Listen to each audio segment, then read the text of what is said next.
So the question is, do you have children? I have no children. All right. So are you concerned about the future? In terms of all the possible environmental changes, nuclear war, radiation. I'm optimistic about the future. Okay. Because I believe in humankind, and I believe that we now know what works and what doesn't work. We learn in a very curious way by experiencing first what we don't want before we don't want it.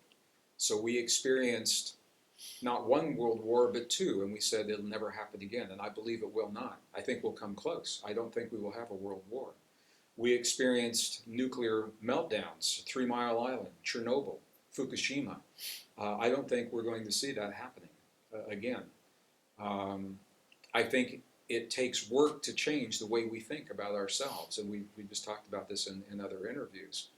There are forces happening behind the scenes that are not public, and what the public sees is the opinion of the media that is sharing their perspective of the story rather than objective news. And that opinion is creating a lot of fear. I am hopeful. I am aware.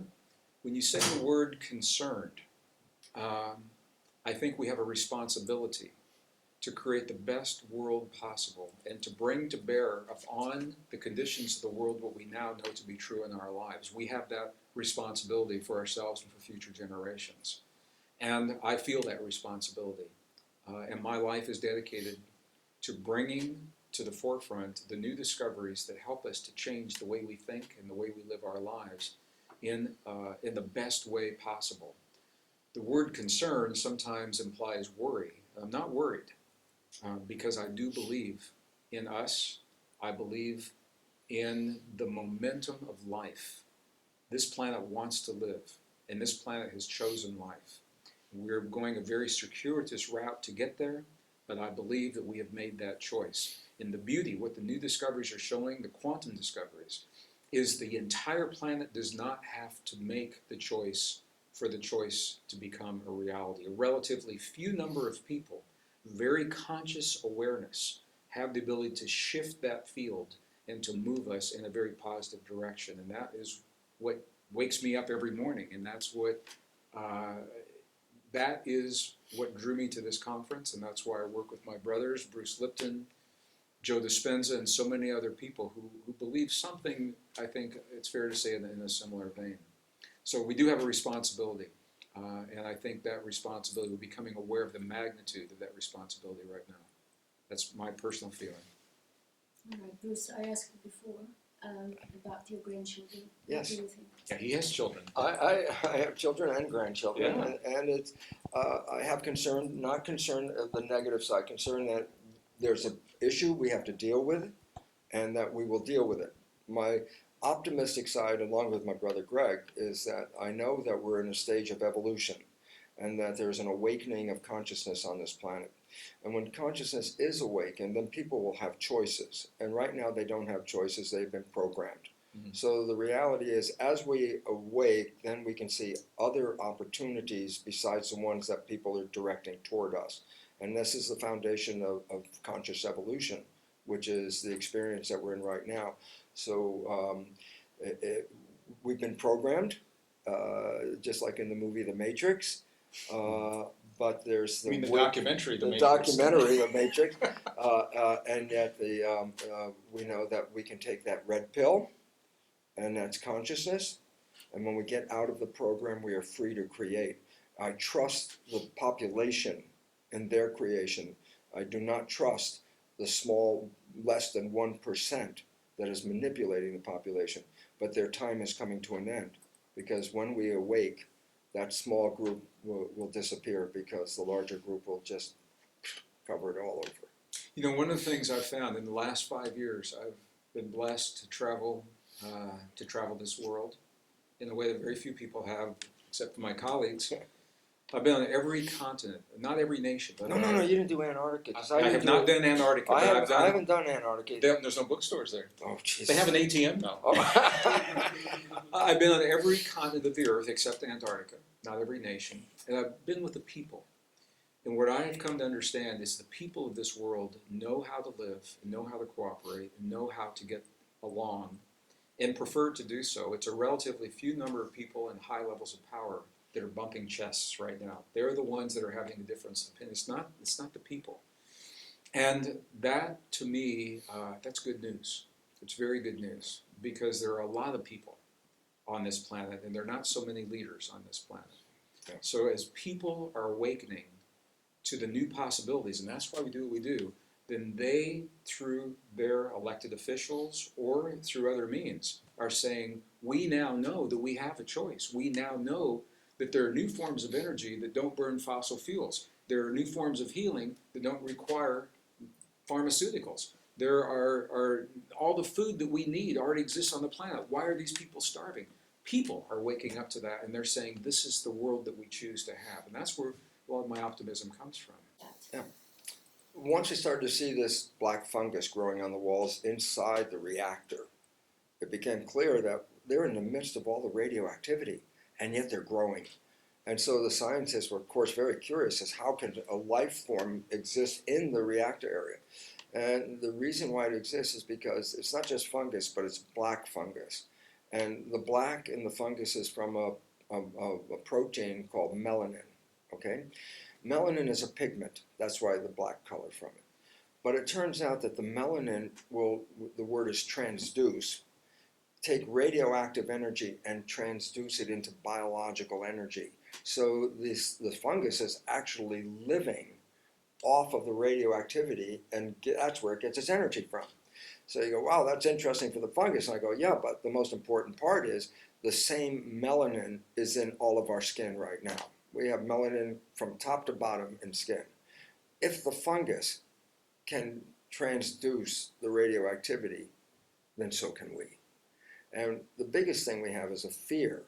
And the fear is what will stall any healing or any ability to stay safe. Fear shuts down the immune system. Fear shuts down growth. And as a result, we have to get out of the fear because radioactivity, just you say the word, induces fear in people. So we have to empower people, and we have to give them some knowledge and basically say that we can thrive in this, actually not die, but we can thrive.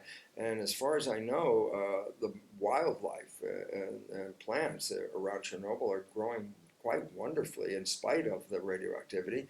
Of course, I haven't been there, so I'm only taking that from reports that I know. I mean, I think they even have tourists to go see this.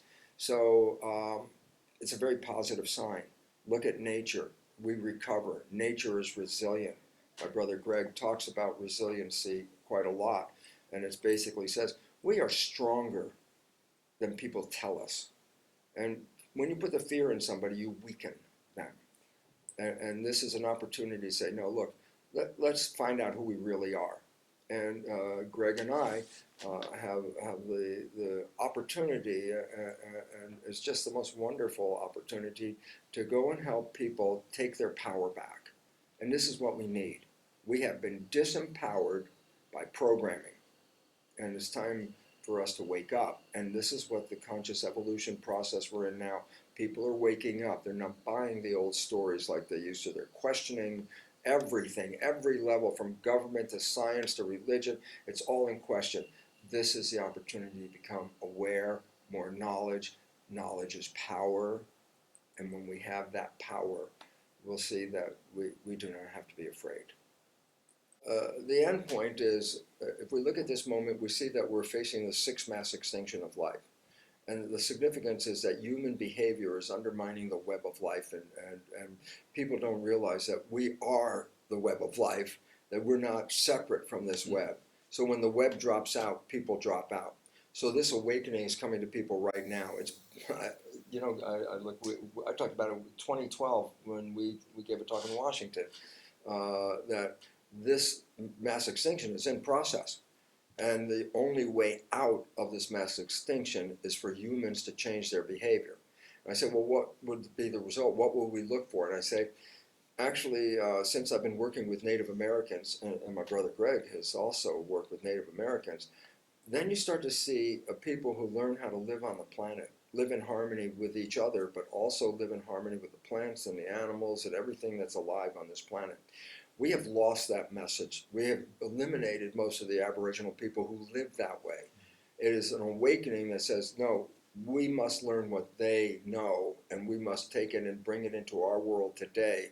How do you live in nature, not as the destructor that we are right now, but as the original intention, gardener. We're supposed to recreate the Garden of Eden. And it's interesting because when humans have destroyed a place and left, within very short time, 50 years or so, the environment completely returns to the lush garden that it was before humans were there. So it basically says nature is moving always toward the garden. We are the impediment. We are the ones that are making the trouble. As consciousness is advanced, we know our role, we know our relationship, which is different than we have been programmed to believe, our relationship with nature and the universe around us. We will become empowered to be those gardeners.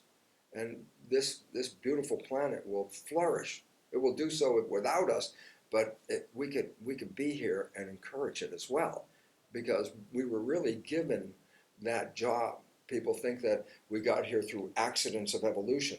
This is completely false. We got here through adaptation, that as environments change, organisms change. And every time a new organism comes into the world, it's more powerful in controlling balance and harmony than the previous one.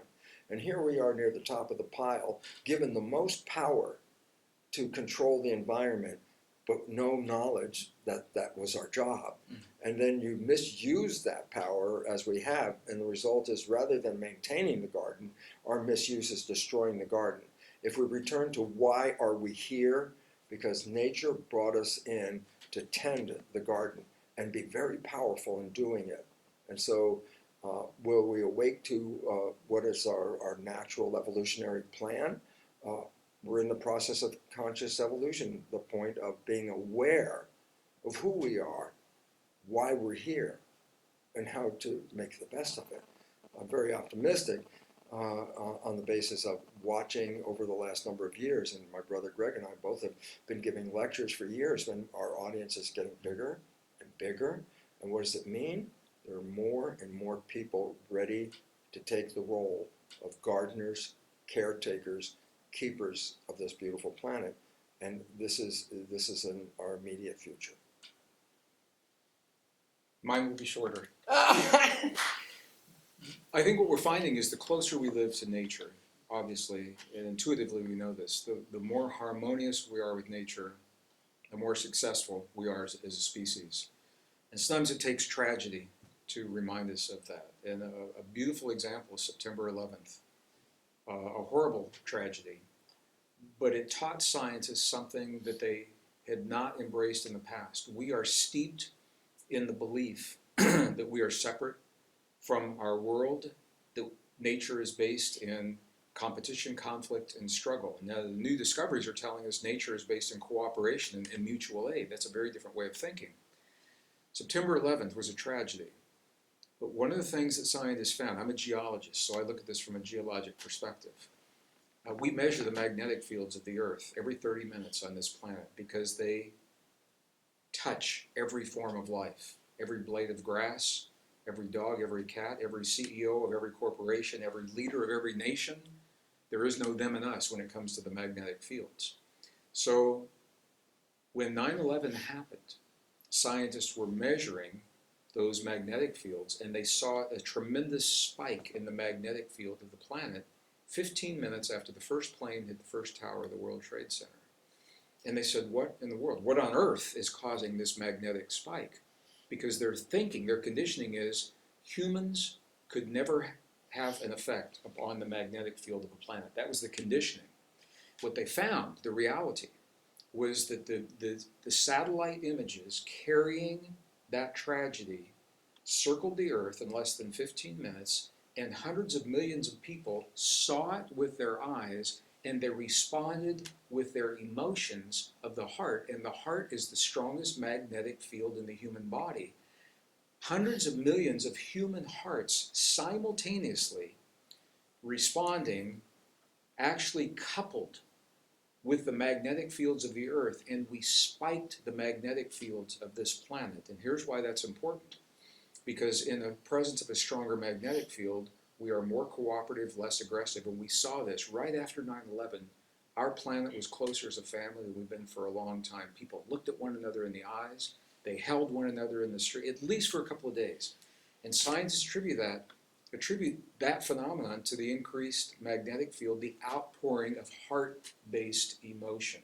So your question to me is, what do I see in our future? I see a time where we are technologically sophisticated, yet we have also embraced the deepest truth of our intimate relationship with our planet. We combine these into a heart-based society where we elevate those magnetic fields and we learn to work together in harmony, in cooperation. And we do it by following, this is so interesting, we do it by following the most ancient and cherished of our spiritual traditions, which are mainly heart-centered. So they have told us for 5,000 years, through the shamans, the monks, the nuns, the healers, the curanderos, whatever it is, in their way. It's not science. Science now is coming full circle and saying, hey, these guys were right. They were onto something. But it doesn't mean we have to live in a monastery halfway around the world. We can embrace these principles in our urban lives in a very practical way to become better people, create stronger families, stronger communities, and ultimately a stronger world in a very conscious way. And that is where I see everything going. And we have learned about that through some of the deepest tragedies of our past. I think our use of nuclear energy falls into that category. The way it's not good or bad, it's how it's applied. And when we developed nuclear energy, it was during a wartime. So it was a wartime mentality that took that beautiful discovery and turned it into something that has hurt many, many people. But that beautiful discovery can be used for many beautiful things as well. Thank you. Long answer to a short question. That was a long answer. Okay, but it's okay. As long as yours. But I'd like to just say one last thing. Very simple. A garden is not a battleground. A garden is the height of cooperation. We had a garden, we turned it into a battleground, and the way out is cooperation. May I quote you on that? You want to do it on film? Okay. I'm going to do it my next You quote each other. It already has been. Okay. There are functional thorium generators in Russia Yes. and China, Yes. in the United States. Okay. But the people, the powers that be, say it's not possible, but it is. The beauty of thorium. So the Manhattan Project, when they were developing the nuclear weapon, Yes, they went through yes. the periodic table and said what elements work. Yeah. They chose uranium because they needed the byproduct of plutonium for weapons. But there are other minerals, and thorium, element number 90, Yes. very abundant on the Earth's surface, very inexpensive. It exists in every nation. It cannot be weaponized. It cannot melt down as Chernobyl or Fukushima because it works on a very different principle. Okay. And the waste becomes the fuel. It's not perfect, but it is a stepping stone to get somewhere else. And if they are serious, and I wrote this in my book. Okay. I need to look into your book. The book is Resilience. It's the last chapter in Resilience from the Heart, or the turning point. Interesting, because I'm teaching resilience. Oh, well, this is about community resilience. Yes. It's about personal and community resilience. Yes. Yes. So we know that thorium is a viable possibility. It's not perfect, Okay. but it is a takes possibility. much less of the material to produce much more energy, and it cannot be weaponized. It cannot melt down. All right. I'll write it down and I will include it into my Yeah, proposal. I would Thank definitely you. look into it. Sure. Because solar depends on the weather. Wind depends on the weather. Geothermal depends on the location. Thorium, you can run day and night, any kind of weather. It's a proven technology. China's building the generators. Russia already has them. India has them. India has thorium. In the back of the book, I list where those active generators are, so you can actually look, and the names of them. Okay, great resource. Thanks Yeah. very much. Okay, I'll have a look. So then you're giving an alternative to a bad Of technology, course, and that's always the way to do it. Okay, what